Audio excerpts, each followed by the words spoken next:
com veus el tema de la música al carrer? Tu creus que els músics del carrer poden portar instruments amplificats? És el mateix que parlàvem, exactament el mateix. Si hi ha una normativa que regula la música gravada, per què no aplicar la mateixa normativa a la música en viu amplificada? És a dir, si tu prohibeixes l'amplificació de la música en viu al carrer, generes il·legalitats i genera gent que amplifica però sense cap limitació. M'explico? Si tu dius sí, es pot amplificar però fins a tants decibels, llavors dones peu a que la gent compleixi amb la normativa. Si tu dius a un cantant tu no pots amplificar la teva veu, llavors haurà de fer-ho il·legalment. Què és el que passa? Ell sempre està fora de legalitat per aplicar la llei a qui es vol. Aquesta és la filosofia. O sigui, només aplicar la restricció de música amplificada, perquè, a veure, tot s'ha de dir, jo visc a la plaça Reial. Jo he estat anys escoltant música amplificada i ningú ha fet res. Hi ha hagut anuncis, hi ha hagut de tot. A la plaça Reial hi ha els famosos capoeires, que estan 24 hores amb la mateixa cançó i tots els veïns de la plaça Reial estem cansats d'això. Per què passa això? Perquè no hi ha ningú que vagi amb un sonòmetre a veure l'amplificador aquest a quan està, perquè molt probablement estigui molt per sobre de 100 i pico decibels. Si tu regules aquesta activitat i poses un límit a l'amplificador que utilitzen, llavors no molestaran els veïns. Però si aquest senyor fa una activitat il·legal perquè és música amplificada, al carrer ho farà als decibels que li doni la gana. Si una persona que té un vidre que no sigui acústic a Ciutat Vella, és impossible dormir. Però no hi ha per l'activitat de música en viu a un local. No, és el soroll ambiental. Són carrers petits, amb molta... acústicament li diuen molt desagradable, no té confort acústic. Aquests carrers són brillants, són tot pedres, no hi ha arbres, no hi ha superfícies fonoabsorbents. I crea un eco brutal. Tot el carrer, una persona està parlant a un costat, jo per exemple visc aquí al passatge Bacardí, jo sento el porter des de casa, perquè fa eco, i arriba a casa teva. Llavors, tenim carrers que no tenen confort acústic, amb el temps d'eco, aquest eco que hi ha als carrers, que magnifica el soroll, i finestres que no són acústiques. La gran majoria de gent no té aire condicionat. Llavors, fem taxes finalistes, ajudem a la gent perjudicada pel turisme perquè no pot dormir, una necessitat tan bàsica, doncs aprofitem la taxa turística, que hi ha molts recursos, per donar subvencions a la pobra gent que no es pot pagar una finestra acústica.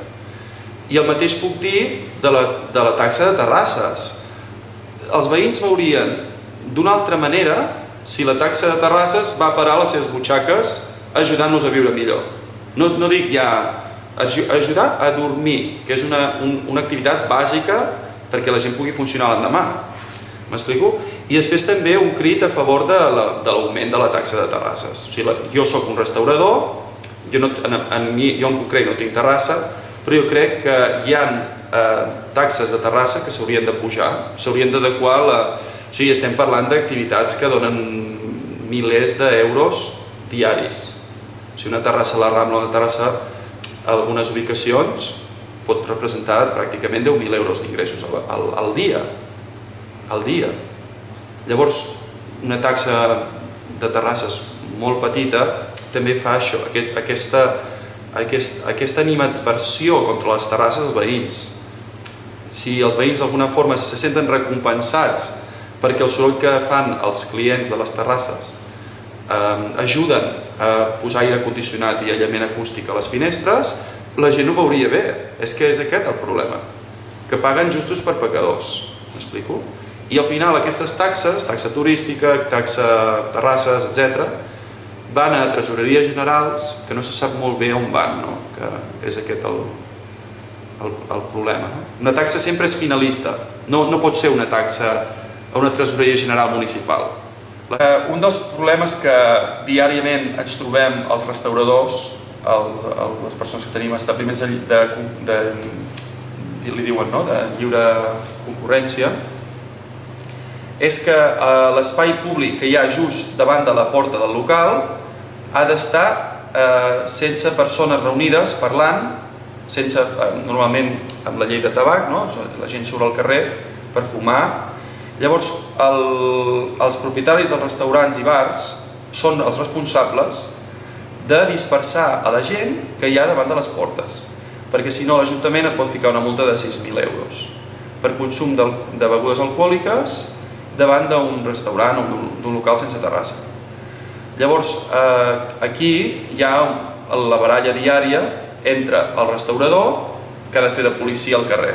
O sigui, jo estic constantment dient-li a la gent, escolta, mira, deixa de cridar, vés-te'n cap aquí, vés-te'n cap allà. Gent que està beguent llaunes dels llauners. No gent els meus clients no se'n van del meu local, el meu local sí està molt bé. La gent que consuma alcohol, begudes alcohòliques al carrer, són els que consumeixen o paguen els llauners. Llavors, estem parlant de multes ridícules.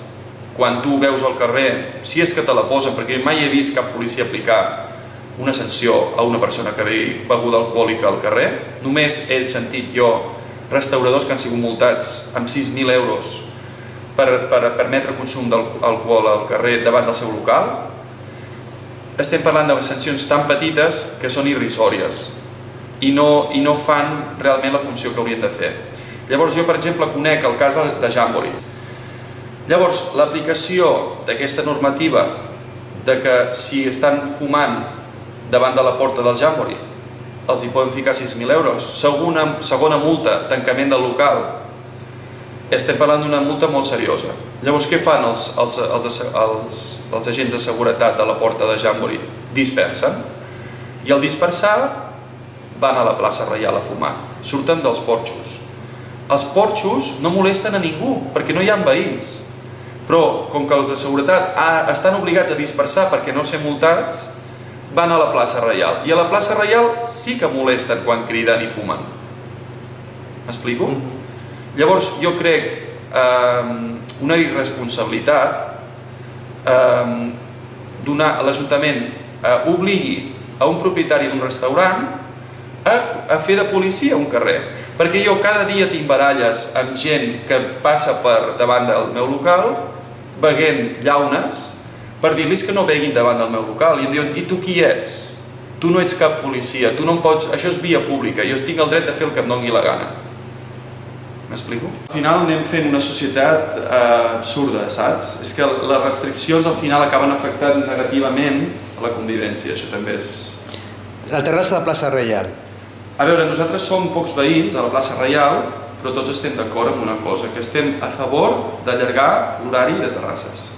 Perquè la veritat és que amb el nou horari que han reduït terrasses, tant jo com la meva germana viu en un primer pis amb un balcó que dona a la plaça Reial i estem en contra de que tanquin tan aviat les terrasses. Per què? Perquè immediatament treuen les terrasses i comença l'incivisme, comencen els crits, les baralles, la gent alcohòlica, la gent dormint pel terra, el botellón, etc. En canvi, quan sabem que hi ha terrasses, nosaltres estem tranquils. També és cert que la plaça Reial és molt gran i per tant les terrasses no molesten. Tu pots circular perfectament per on vulguis, que les terrasses de la plaça Reial no molesten, però sí tenen aquesta funció. Per exemple, l'Ocaña, que ho fa molt bé, sempre té seguretat controlant la terrassa. I quan hi ha les terrasses no hi ha problemes. A la que hi ha les terrasses fora, i tinc fotografies, puc demostrar, comença l'incivisme. Per tant, en contra totalment de la reducció d'horari de terrasses, de la plaça Reial.